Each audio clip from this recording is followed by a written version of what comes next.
Theology in 3 minutes. Topic: the Cosmological Argument. The Cosmological Argument was a case put forth originally by St. Thomas Aquinas in his book, the Summa Theologica, which itself was based on the philosophies of Aristotle, and it has been given new light in the modern era by William Lane Craig in his book, the Cosmological Argument. The Cosmological Argument has many different forms, some more conceptual and philosophical than others, but the basic question it asks is this: what caused the universe to begin existing? Another way to put it is, what caused the Big Bang? The argument then answers this question with physics and metaphysics to reach its logical conclusions. Consider the law of cause and effect. Everything that has a beginning has a cause. Every event from the major to the mundane can be traced back to a previous cause. This chain of cause and effect can be used to go back as far as necessary, provided you know all of the variables of the causes and how they resulted in the subsequent effects.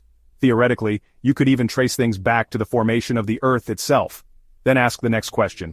Well, what caused that? Of course, that would be the formation of our solar system, so what caused that? Well, that would be the formation of our galaxy. And of course, what caused that? All the way to the Big Bang. And finally, what caused that? The only logical conclusion one can make is that eventually you will reach the end of the chain, where the first cause set every single subsequent cause into motion. This cause cannot have its own cause, for if it did, then you need to keep going until you find the true beginning.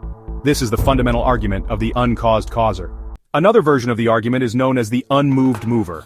In the same way that all causes link back to a first cause, all motion can be similarly linked back to a first mover. This logic follows one of the fundamental laws of physics.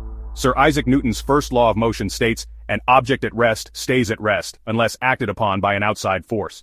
The object in question here is the universe itself, and the universe must have been put in motion by an outside force, not an internal one, as any force from within a closed system cannot result in its own motion. Another major figure in physics, Albert Einstein in his theory of relativity, also proves that the universe is made of three fundamental forces: space, time, and matter. His calculations also prove that all three of these forces are fundamentally linked. Matter warps space, space warps time, and nothing is a better example of this phenomenon than a black hole. The most important of these to the cosmological argument here is time. For if time is a part of the closed system of the universe, then whatever caused the universe must itself be a force or entity outside of time. Therefore, this force or entity is not subject to the linear law of time, nor the trappings of cause and effect. It therefore need not have a cause of its own.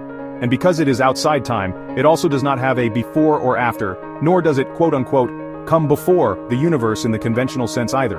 And an immaterial entity that exists outside of time and space and is that which created the universe with the Big Bang sounds a lot like, let there be light, does it not?